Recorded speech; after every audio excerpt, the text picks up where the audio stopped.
श्री चंद्र प्रकाश चार्य। आप ये खबर देख रहे हैं प्रयागराज से, प्रयागराज संगम से। तो आपको लेकर चलते हैं गुरुजी के पास और मिलवाते हैं और अवगत कराते हैं।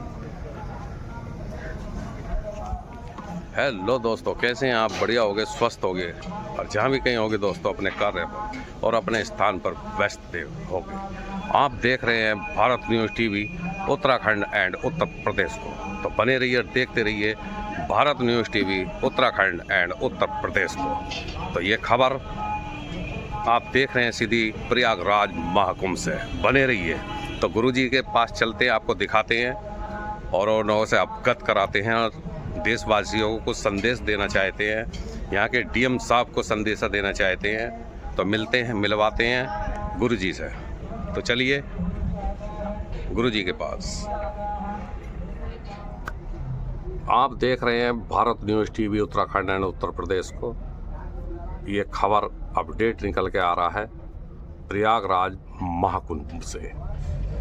प्रयागराज महाकुंभ से आ रहा है और मैं आपको अवगत कराना चाहता हूँ, बताना चाहता हूँ चैनल के माध्यम से 80 ट्रेनें स्पेशल प्रयागराज महाकुंभ के लिए लगाई गई हैं और 8000 बसें उत्तर प्रदेश राज्य सड़क परिवहन निगम की लगाई गई हैं, जिसमें मेरठ से बसें 155 मेरठ डिपो की, 100 बसें गढ़मुक्तेश्वर डिपो की और 100 बसें बड़ो डिपो की और 155 बसें सौराव गेट डिपो की लगाई गई हैं। तो गुरुजी बने रहिए, देखते रहिए Bharat news TV Uttarakhand and Uttar Pradesh channel पर। तो आपके दौरे आए हैं, Bharat news TV Uttarakhand and Uttar Pradesh आपके पास आया है। तो गुरुजी ये बताइए, सबसे पहले अपना नाम और पता बताइए गुरुजी। स्वामी चंद्र प्रकाशाचार्य, मुंबई महाराष्ट्र से हमारी संस्था है। हम मुंबई महाराष्ट्र से आए हैं और विगत 2013 से कंटिन्यू माघ मेले, कुंभ मेले में हमारा कैंप लगता है।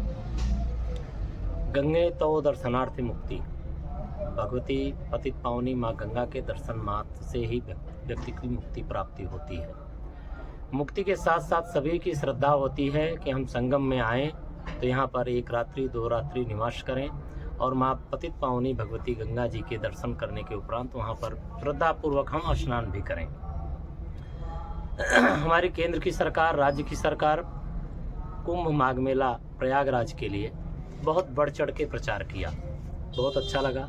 देश विदेश तक यह व्यवस्था को जागृत किया गया कि हमारी भारतीय संस्कृति क्या है। संस्कृति के साथ साथ यहाँ पर जो भी जन सैलाब अमावस्या के दिन स्नान के लिए मेले क्षेत्र में आया, उसकी भी देख रेख, उसकी सुरक्षा, उसकी व्यवस्था, उसके रहने की, खाने की, पीने की, उठने की, बैठने की सारा दायित्व संत समाज एवं सरकार का है। संतों ने अपने यहाँ लंगर चलाया, उनको रहने के लिए आश्रय दिया, यथाशक्ति जो जिसके पास जो जैसा था वैसा किया। परंतु सबसे बड़ी दुखद घटना जो हुई परसों के दिन, जो भी श्रद्धालु हमारे स्वर्ग को सिधारे हैं पतित पावनी माँ भगवती गंगा जी के चरणों में, भगदड़ की स्थिति में उनके प्राण गए हैं, उनको हम भावपूर्ण श्रद्धांजलि अर्पित करते हैं और सरकार से भी यह मांग करते हैं कि आगे भी चल करके इस प्रकार की कोई व्यवस्था, ऐसी दुर्घटना न घटे, उसके लिए समुचित व्यवस्था बनाएं। अब इसमें कहा जाए कि सरकार का दोष क्या है, पब्लिक ज़्यादा आ गई, कुछ हो गया तो उसकी वजह से हो गई, तो यह कहना गलत है। आपने प्रचार किया है, हमारे सनातन धर्म का मेला है तो हम सभी तो उसमें आएंगे ही, परंतु सरकार की नाकामी सबसे पहले क्या है वह मैं आपको बताना चाहता हूँ। हम जिस सेक्टर में हैं उस सेक्टर की घटना आपको बताता हूँ। इस सेक्टर 13 है, 13 और 14 के बॉर्डर पर संगम लोअर मार्ग सेक्टर 13 पद्म माधव चौराहा पर हमारा शिविर लगा है। हम मेला के संक्रांति स्नान से लेकर अभी तक हम लोगों को गंगा स्नान के लिए सेक्टर 17 में 18 में जाया जाता है, वो भी गंगा पार करके। सेक्टर 11 से लेकर के 16 तक प्रशासन के द्वारा कोई भी घाट स्नान के लिए नहीं दिया गया। यह बहुत ही दुखद है, निंदनीय है। मेला डीएम विजय किरण आनंद जी को व्यक्तिगत मैं अपने व्हाट्सएप नंबर से 10 दिन पहले उनको एक ज्ञापन के तौर पर संदेश भी भेजा था, जिसे उन्होंने देख करके इग्नोर कर दिया। उनकी कॉल डिटेल्स देखे जाएं तो कम से कम मैंने उनको दर्जनों कॉल किए, परंतु कॉल उठता ही नहीं है। यही स्थिति तमाम मेला के अधिकारियों की है। समुचित व्यवस्था के लिए यहाँ के जो हमारे सेक्टर के प्रभारी हैं उनसे भी निवेदन किया गया कि भाई घाट की समुचित व्यवस्था कराइए, परंतु उनके द्वारा भी कोई सही जवाब नहीं मिला और हम सभी के लिए बहुत ही दुखद है। सेक्टर 11 से लेकर के 16 तक लगभग 50 लाख आदमी यहाँ पर हैं श्रद्धालु, जिनके स्नान के लिए हमको पुल नंबर 20 से भेजा जाता है और 20 के बगल में जो छोटा घाट बना है वहाँ स्नान नहीं करने दिया जाता। भेजा जाता है आप पुल नंबर 21 के पास जाइए, वहाँ से स्नान करिए, फिर 20 नंबर पे जाइए, 20 पे स्नान करिए और फिर रिटर्न जाइए। हमको आप बताइए सेक्टर 11 से सेक्टर 16 तक की पब्लिक यदि पुल नंबर पीपा का आपका 21 नंबर से पार करेगी और स्नान करके 20 नंबर से रिटर्न आएगी तो उसके लिए कम से कम 5 किलोमीटर का दायरा हो रहा है। कड़कड़ाती ठंड में रात्रि को 3 बजे 4 बजे उठ करके श्रद्धालु स्नान करने जाते हैं। उनके लिए मार्ग बताने के लिए दिशा निर्देश सही नहीं है।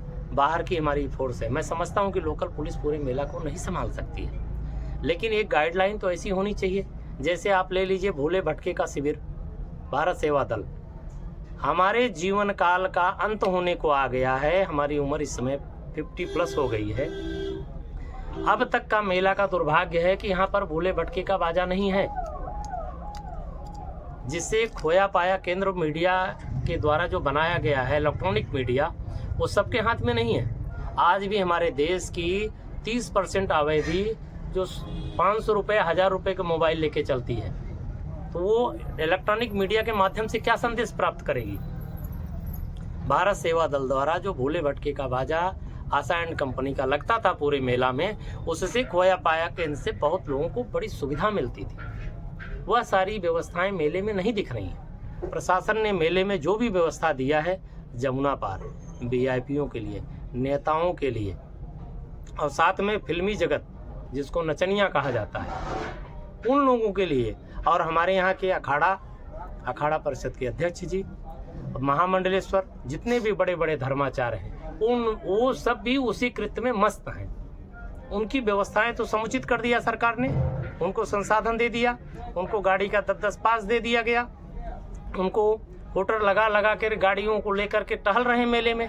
मौनी अमावस्या के दिन भी उनकी गाड़ियां चल रही हैं, काफिला चल रहा है, और यहाँ पैदल आदमी नहीं चल पा रहा है। नेताओं के लिए पुल को रिजर्व कर दिया जाता है। 2 दिन पहले हमारे सामने की घटना है, कोई माननीय जी आ रहे थे, पुल नंबर 22 को बंद कर दिया गया, पब्लिक नहीं चलेगी। क्यों? कोई नेताजी आ रहे हैं। अरे पब्लिक का पैसा है, मेला पब्लिक का है, नेता का मेला नहीं है। यदि नेता को यहाँ पर आना है तो जब माघ पूर्णिमा खत्म हो जाए उस समय में, और वो शिवरात्रि तक स्नान करे। ये संतों का मेला है, कल्पवास करने आते हैं दूर दराज से, गोरखपुर, आजमगढ़, देवरिया, बस्ती, बहराइच, हमारा पूरा पूर्वांचल। आज पूर्वांचल की ही देने मेले में सबसे ज्यादा तादाद अगर कल्पवासियों की कहीं की है तो अब पूर्वांचल की, पश्चिमांचल की है। लेकिन दुर्भाग्य है उनके लिए कोई व्यवस्था नहीं। एक बात गुरुजी मैं आपसे पूछना चाहता हूँ, आपकी बातों को मैं विराम दे रहा हूँ। श्रद्धालु कितने घायल हैं, कितने मृतलोक हो गए? देखिए, मीडिया जो हमारे स्तंभ होती है वह सब नकारा साबित हुई है। किसी ने स्पष्ट समाचार दिखाया ही नहीं है। यूट्यूब पर, मोबाइल चैनलों पर और मीडिया में कोई 10 बता रहा है, कोई 30 बता रहा है। आज हमने समाचार सुना था तो उसमें संख्या दिया गया सरकारी आंकड़ा कि लगभग 30 लोगों की मृत्यु हुई है। मुख्यमंत्री योगी आदित्यनाथ को यहाँ का प्रशासन, प्रयागराज का प्रशासन कम आंकड़े बता रहा है, जिसमें आंकड़े ज्यादा निकल के आ रहे हैं। जो स्थिति मेले की है, पब्लिक को देख करके जो भगदड़ की स्थिति बनी थी, जो वाया समाचार मिल रहा है, उससे अनुपात कहीं ज्यादा है। सैकड़ों की तादाद में यहाँ जाने गई हैं, और सैकड़ों की तादाद में यहाँ घायल हुए हैं। लेकिन मुख्यमंत्री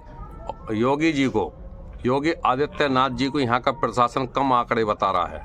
देखिए हमारे इसमें योगी जी बाबा को का- खुद इस पे जांच बैठानी चाहिए तत्काल। योगी बाबा का इसमें कोई दोष नहीं है। वो अपने समुचित स्तर से बजट दिया सरकार को, सरकार के द्वारा प्रशासन को, कि आप मेले को समुचित रूप से चलाएं। यहाँ का जो प्रशासन है, तंत्र है, वह फेल है। यहाँ तक कि मौनी अमावस्या के 2 दिन पहले तक लोगों के शिविर लग रहे थे। शिविर लगाने की जो व्यवस्था थी वह भी गलत थी। मेला संपूर्ण हो, सब स्वस्थ रहें, मस्त रहें, यही कामना के साथ सभी को जय श्री नारायण। तो गुरु जी नमस्कार, आप देख रहे हैं भारत न्यूज़ टीवी उत्तराखंड और उत्तर प्रदेश। पूरा देश आपको देख रहा है, पूरा प्रदेश देख रहा है। और बने रहिए नई खबरों के साथ और नई कहानियों के साथ। प्रयागराज से हरि तोमर, थैंक यू, धन्यवाद। एक मिनट जरा एक कॉल आया, देखो।